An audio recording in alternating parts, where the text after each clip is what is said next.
Okay, in this section, we're actually going to start to pick some songs to learn how to play on the guitar. So, first off, I want you to make a list of 5 songs that you want to learn how to play. And this should be like your dream list of songs that you would like totally, absolutely love to be able to do. Don't worry if you don't think they're going to be, or don't worry if you think they're going to be too hard. Don't worry about how technically difficult they are at this point. A lot of times, even if the songs are a little bit tricky, we can sort of scale them back and make them easier for the guitar, especially as you're getting started.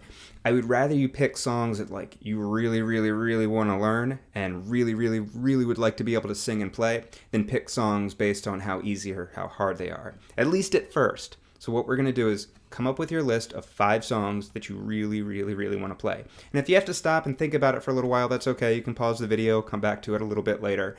But think about songs that would be really fun.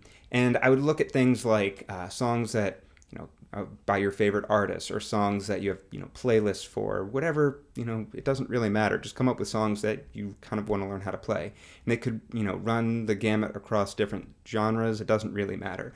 All that really matters is that you really, really like them. So write down your list of 5 songs. Once you have that, we can move on to the next part, which is finding the chords for these songs. So this is where it can kind of get a little bit tricky, but fortunately, we have a ton of resources available that you can actually pull chords from. My favorite, honestly, is just searching the internet for it. Just go to Google and type in the name of your song followed by the word chords.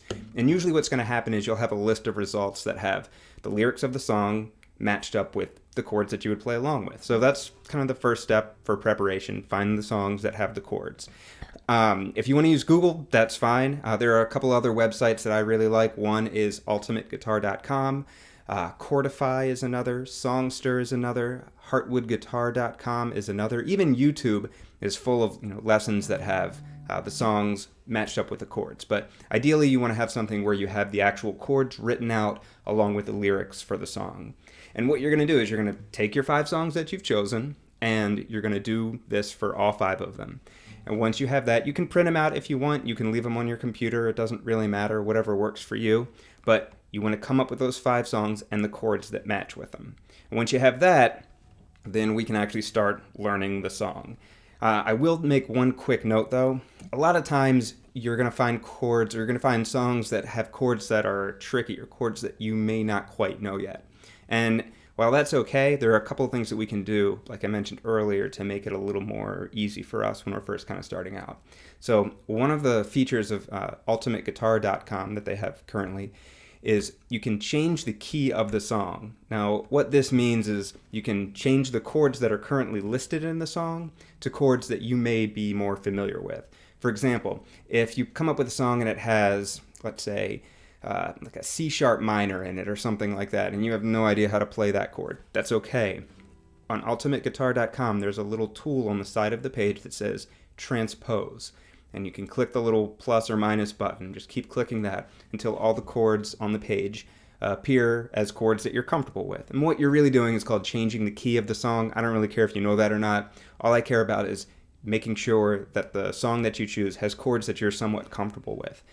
Now, it's also possible that as you're going through this, you come up with songs that you just can't get all of the chords down, or you may not know them all together. And that's okay. Again, we're kind of trying to do the best that we can. You're going to pick a song, change the key to make it so you have, as much chords as you possibly can know at this point, or the ones that are most familiar with. And then we can learn the other ones after that. So just to kind of recap, because we went over a lot of stuff, you're going to pick 5 songs. You're going to search the internet and you're going to find the chords for those 5 songs along with the lyrics. And if needed, you can transpose those songs into keys using chords that are easier for you to follow.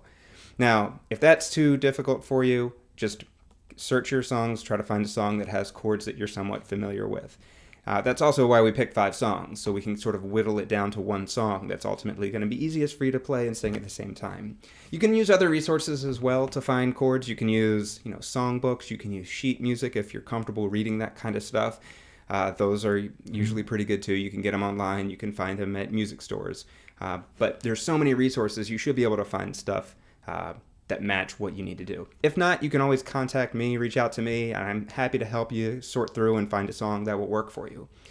Once you've got that stuff down, then we can start actually learning the meat of these songs. And we'll do that in the next lesson. See ya.